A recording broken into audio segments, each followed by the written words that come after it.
ও চাপায় নবাবগঞ্জের কাপিয়া স্বামী হারুন রশিদের মাথা পাগলা হয়ে গেছে। ঠিক সবাই কন্যাকে পাগলা হয়ে গেছেন উল্টা পাল্টা। আচ্ছা, ডক্টর মিজানুর রহমান আজহারি কি চান্দাবাজি, চান্দা তোলে?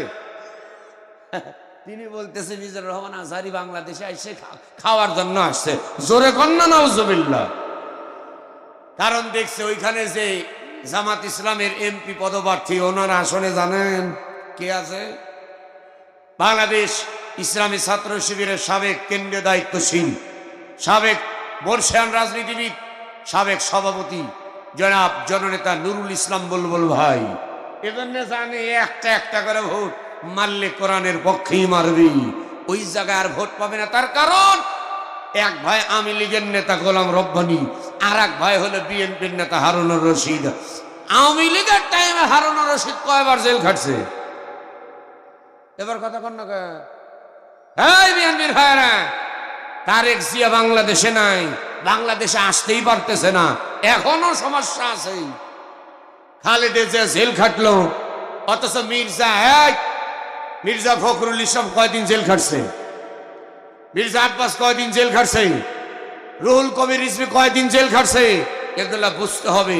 আওয়ামী লীগের সাথে যারা আতাত করে চলছে, জোট নিয়ে চলছে, ওরা জেল খাটে নাই, আর যারাই বিরোধিতা করছে তাদের জেলখানার ভিতর ঢুকছে। এগুলা বোঝা লাগবে ভাই।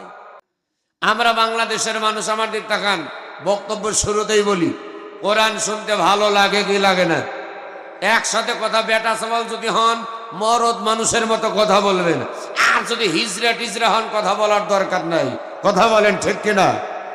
হ্যাঁ, কোরআন শুনতে ভালো লাগে কি লাগে না? কোরআন দিয়ে নামাজ পড়ি কি পড়ি না?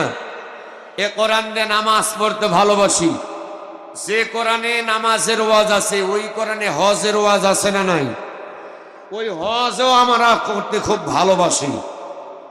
ওই কোরআনে জাকাতের কথা আছে, আমরা অনেকে জাকাত দেই, অনেকে জাকাত দেই না, তবে দেওয়ার পক্ষে মোটামুটি আছে। ওই কোরআনে পর্দার বিধান, আবার ওই কোরআনে আকিমুদ্দিন, ওই কোরআনেই বলা হয়েছে দিন কায়েম করো।